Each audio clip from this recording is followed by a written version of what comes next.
bangsa hadir untuk mendapatkan gelar juara. Super Ken dan juga Kairi sudah berada di posisinya masing-masing.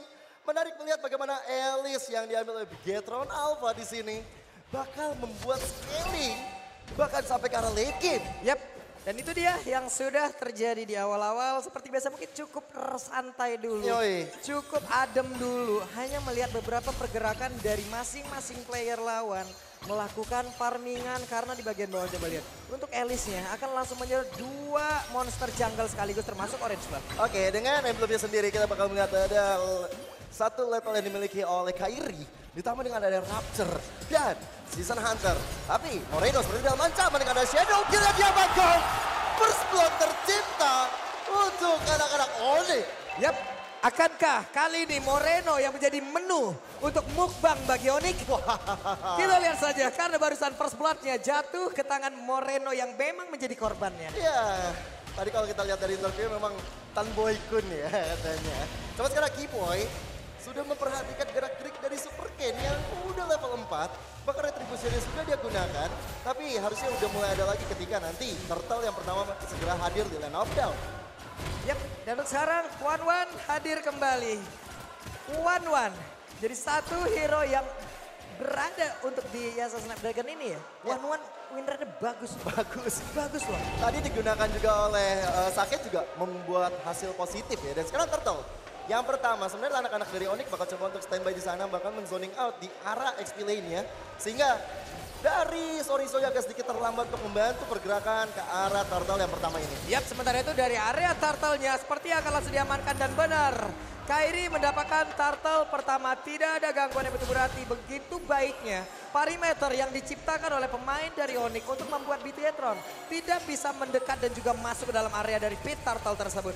Ya, sebenarnya aku masih rada lumayan penasaran dengan emblem dari Super Ken. Dia sekarang megang ke arah Demon Zeus, berarti akan ada tambahan mana. Dengan ada Imperius juga tambahannya. Akan ada setiap mana tambahan juga untuk Super Ken itu sendiri. Tapi kalau Onyx menguasai di early game seperti ini, Bigetron Alpha harus cepat-cepat untuk bisa melakukan satu setup yang lebih baik. Yap, sementara itu untuk Super Ken dengan Blood O-nya dia akan berpindah tapi barusan ada satu lagi di Benjamin mulai menarik lagi ke arah Super Ken tapi Super Ken masih terlalu kuat di area tersebut.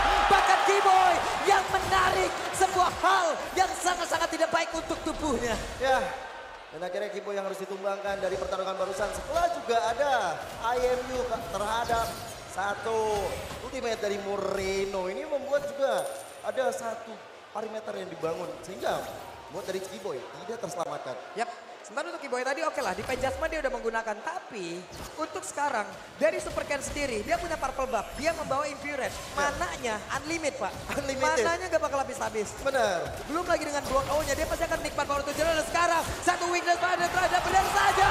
Tapi dengan satu lagi Battle Mirage Image di bagian belakang. Namun Shadow Kill membuat Super Saken hilang. Saken hilang dengan tidak adanya satu crossbow offering dari cewek. Tapi di area belakang Saken gak menyadari mungkin dengan adanya Kairi yang tiba-tiba hadir dengan Shadow Kill. Ditungguin dengan Coach Shadow-nya dan memang Coach Shadow ini tepat banget di arah Saken ketika kembali dari Battle Mirror Image. Yap, itu tadi bagi bawah enak banget. Ini dia, untuk dari Cloud sendiri, oke lah dia bisa menggocek dari pergerakan crossbow tank. Yep. Karena crossbow tank sekarang jaraknya kecil banget. Cuman ujung-ujung kalau tadi dia langsung dikepung kayak begitu. Dan sekarang ada 3 orang bahkan di bagian bawah. Tapi untungnya Saken, Keyboy mencoba untuk memberanikan diri maju ke bagian depan. Tapi Sans juga sudah membegal di bagian belakang. Hanya saja satu setup mereka bisa dibilang tidak berhasil dan di tempat lain Turtle diamankan. Tapi Boots ya dari tadi mencoba untuk zoning out karena Super Pin dan lihat bagaimana Super Pin. Masih ada efek dari hole yang dia miliki sehingga Boots tidak bisa men-take down. Gajah di Mirror juga nggak dapetin apa-apa juga dari Onyx. Tapi Turtle yang diamankan sudah menjadi salah satu privilege penting bagi anak-anak Onyx. Yap. Sementara ini sejauh mata memandang perbedaan gold 1700 Onyx lagi unggul di early game-nya. Dan ini memang harus dilakukan sama Onyx. Jadi di bagian tengah sendiri ya, Super Ken udah mendapatkan lagi satu turtle, akan menambah lagi net worth untuk timnya, akan mendapatkan lagi keuntungan untuk tim, tapi di Jasman membuat Super Pin langsung gila dari tersebut, bahkan Kairinya hanya masuk, menghantarkan satu Phantom Shuriken dan Keyboy, membuat lagi satu pagar agar tidak ada yang bisa masuk lagi ke belakang untuk bisa mengejar balik ke arah Kairi, tapi Keyboy masuk ke bagian bawah, ada satu Phantom Mirror Image, bahkan Kairinya mulai masuk ke bagian depan, ada Phantom Shuriken ke arah yang masih belum tepat dan Saken masih selamat. Sayang dari Kairinya juga belum memiliki shadow kill sehingga tidak bisa men-take down Saken di arah bottom lane. Cuman aku melihat di sini akan ada persamaan dari Bigetron dan juga Onyx, yaitu mereka sama-sama akan membutuhkan dominan ice untuk dan untuk Boots dan juga untuk Super Ken itu sendiri karena damage atau regen HP yang mereka dapatkan akan sangat mengganggu banget di arah late game. Yap, dan di bagian bawah tadi adalah sebuah rencana yang pada akhirnya berhasil ya untuk Onyx. Mereka membiarkan turtle diambil, tapi mereka mendapatkan satu objektif yang tidak akan tumbuh lagi. Alter turret yang akan hanya tumbuh itu di game yang kedua. Di game selanjutnya, di game ini di bagian bawah udah jebol. Menjadi sebuah keuntungan untuk mereka. Makanya mereka dari Onyx juga udah semakin unggul dari segi point goldnya ya. Dan membuat Bigetron Alpha sepertinya terkurung apalagi dengan kehilangan alter turret bottom lane. Ya, gimana nantinya akan ada setup yang akan dibangun oleh Bigetron Alpha. Tapi Keyboy sepertinya udah mulai sneaky peeky, udah mulai mengetahui gerak-gerik keberadaan dari teman-teman Bigetron Alpha. Sementara turtle yang ketiga, turtle terakhir sudah hadir. Yap, Ken ada di arah tersebut. Bootsnya akan masuk lewat belakang. Sementara Kairi, turtle-nya berhasil didapatkan lagi oleh Ken. Begitu baik tapi Saken mencoba untuk mendorong beberapa player yang ada di atas tersebut. Tapi Bootsnya ada di bagian belakang sendirian. Bahkan ceweknya udah mulai masuk ke bagian depan mencari satu minus point lagi agar bisa mengeluarkan dari crossbow tanknya. Masih ada satu minus point di dalam tubuh dari Ken. Tapi Ken yang masih berhasil pergi dari tersebut. Bahkan efek down yang dihasilkan begitu menyakitkan mereka dapat turtle. Tapi tidak ada yang tumbang dari kedua tim. Itu juga efek ya dari teman-teman Bigetron Alpha terutama dari Soriso yang tahu Saken bakal balik lagi ke arah Beton Mirror Images. Jadi dijagain juga karena pun sudah tungguin, udah standby juga di area Saken berada setelah dia melakukan arah blazing duet. So, dari segi item kita bisa menyaksikan bahwa udah ada Clock of Destiny di tangan Super Ken, sedangkan Hunter Strike di tangan Kairi. Ini memang dari movement speed akan sangat bertambah, tapi dari scaling Super Ken dia sangat-sangat butuh banget. Kalau misalnya nanti stack dari Super Ken juga udah lumayan tinggi, atau bahkan dari Clock of Destiny udah nyampe ke stack 12. Ice Queen One menjadi item pertama Moreno, ini sangat-sangat wajar ketika reward manipulation dibuka akan sedikit melengketkan kaki-kaki dari teman-teman Onyx. Yap, Keyboy harus mengeluarkan lagi lightning ball yang dia miliki. Ada beberapa hero dari Bigetron Alpha yang udah mulai ngerespon ke bagian atas. Tapi outer turret di bawah, outer turret di atas. Itu udah tumbang pula Pak. Dua objektif, dua area defense. Di sini udah terbuka. Lihat tuh gold earn leaderboardnya. Cewek lagi dan lagi menjadi orang paling tajir selain Outdown dengan 6.000 sedangkan Kairi menyusul di bawahnya. Saken walaupun memang juga lumayan terpuruk tapi dia masih bisa catch up dengan berada di peringkat ketiga.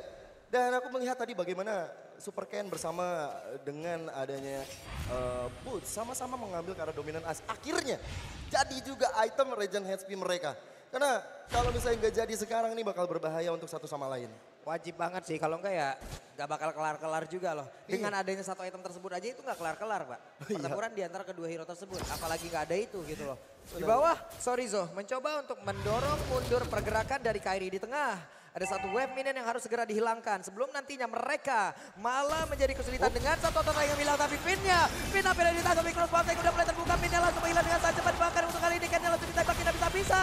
Tapi untuk Sakennya masuk dengan satu blessing dari begitu mematikan. Tapi Saken belum bisa mendapatkan siapapun. Bahkan ada dua player yang menghilang dari tubuh begitu apa. Bahkan ada satu orang, Keyboy yang harus ditukar dari Onyx. Kairi tiba-tiba hadir seperti cintaku padamu. Tiba-tiba buat Shadow ke arah depan, Shadow kill. Mendapatkan lawan-lawan yang cukup low HP dan akhirnya menyelesaikan dengan finishing touch yang baik. Membuat mereka langsung mengamankan Lord yang sudah ada sedari tadi. Tuh lihat tuh Sans kerjaan tuh. Lihat tuh, udah di situ aja deh. Di situ aja. Menang kalah itu bonus. Ya. Recall depan musuh itu harus. Wah, pantulan yang sangat baik sekali. Nanti saya pikirin lagi ya. Ya rimanya seperti itu ya. Oke, sementara itu sekarang ada pertempuran lagi harusnya tapi tidak. Boots mendorong mundur beberapa player saja. Dan sekarang pemain Bigetron Alpha dengan sendirinya. Mereka berada di belakang garis dari outer turret. Ya. Ini mereka coba untuk nge-zoning supaya di mid lane-nya bisa ditembusin sama teman-teman Onyx ya. Lord yang biasa aja sudah berjalan di top lane berarti dari Bigetron Alpha juga masih standby nih. Gak mau sampai kehilangan outer turret di mid-nya. Yap, itu dia. Belum ada satu di Pajawai tapi sekarang Boots ya. Boots masih berhasil untuk bisa membuat beberapa source skill masuk ke dalam tubuhnya. Namun belum ada lagi follow up yang lain tapi Lord berjalan di bagian atas. Ya, masih di jalan di atas, tapi Onyx udah dapetin satu inner turret bottom lane. Yap. Midnya benar-benar lumayan kesulitan buat anak-anak Onyx hancurin karena Bigetron Alpha benar-benar fokus. Oke, lu boleh sikat manapun tapi mid gua jangan.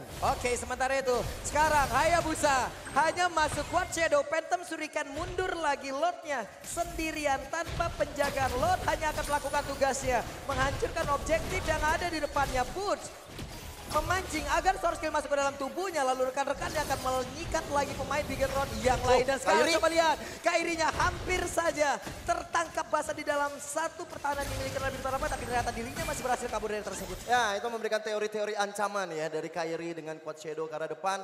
Tapi memang dari Bigetron Alpha juga udah sigap sehingga oke, Lord pertama berhasil mendapatkan apapun yang berhasil didapatkan kecuali base turret yang masih tersisa berdiri kokoh bangunan tersebut bagi Bigetron Alpha. Jadi ini mungkin kalau dibawa ke menit sampai 15 menit ke atas ini bakal bahaya sebenarnya bagi mereka. Walaupun mereka juga punya boots yang kita tahu notabene-nya sebagai hero late game bakal semakin kuat lagi. Tapi dengan adanya Super Cat, dengan adanya Saken, aku agak sedikit lumayan pede kalau Bigetron Alpha nantinya bisa untuk membalikan keadaan. Yap, itu dia. Nantinya untuk berada di area team fight kemungkinan besar Super Cat bakal enak banget. Dia bisa masuk dengan Blood O-nya. Dia bisa masuk dengan Flame Blood terlebih dahulu. Dia Blood O, dia Winter pun. Itu masih bisa menyedot siapapun yang ada di dalam tersebut. Dan ini adalah deretan item. Ya, menuju ke arah latihan transition seperti dari Super Ken. Tapi lihat bagaimana Hayabusa yang lebih unggul dari segi goldnya. Udah punya ke arah Blood of Despair, bahkan udah pegang ke arah Heptasis. Berarti penetrasinya udah dipegang juga oleh Kairi. Teman, sejauh mata memandang Dominant Ice sudah berada di dua player dari Onyx. Sedangkan dari Bigetron Alpha udah ada di tangan Redrine Soriso dan juga di tangan Ellie Super Ken. Berarti untuk permasalahan ini sedikit lumayan terselesaikan. Ya, sementara itu sekarang Sorizo, ada weakness point yang harusnya terbuka dan cewek langsung terbang ke Crossbonteng, namun untuk sekarang Sorizo yang pergi ke arah berbeda, berarti Crossbontengnya akan pindah ke tempat yang lain. Tapi Blazing Duet masih ada wave di dalam tubuh cewek langsung diaktifkan, tapi Sakennya masih berhasil kabur dari tersebut dengan adanya efek klorin tadi masuk ke dalam tubuhnya. Ada beberapa pemain yang tapi Super Ken menghilang. Super Ken berada di tengah-tengah pusaran pertahanan yang dibangun, pusaran penyerangan yang dibangun oleh tim Onyx. Lethal Ignition dari Kairi menyala tadi dengan berapi-api. Tapi Shadow Kill ditahan ini wise banget sehingga membuat teman-teman dari Bigetron Alpha mundur satu persatu. Lord yang kedua di tangan Onyx. Yap. Sementara itu sekarang cewek mulai lagi mencoba untuk bisa menabrak masuk satu base story yang ada di bagian atas. Keyboy menjalankan tugasnya memancing psikologis, menghancurkan psikologis musuh. Menjadi yang kena psikis ya habis itu ya. Psikis, tapi, Pak. Asli. Karena soalnya dari Keyboy ketika dia udah pegang. Sekarang Keyboy udah pegang kalau flickernya. Flicker udah ada. Jadi kita tinggal menunggu dari munculnya Divine Wah, Judgment. Bootsnya coba langsung pasang badan. Satu base turret langsung hancur di bagian tengah. Di bagian bawah masih bisa ditahan. Bootsnya sendirian. Di bagian atas sudah hancur pula. Blazing Duel langsung dikeluarkan kuda untuk bisa menghilangkan satu weapon yang ada di atas. Kemudian benar-benar terjadi gajah dengan begitu saja. Saken yang pula coba hilang satu DPS. Tapi Crossbonteng yang belum lagi malu udara ke bagian bawah. Karena di saat awan terbang kawan disitulah kawannya tinggal kedangan. Dan game pertama bisa jadi bisa milik Onyx. Karena pemain-pemain Bigetron Alpha diusir masuk ke dalam pertahanan mereka sendiri.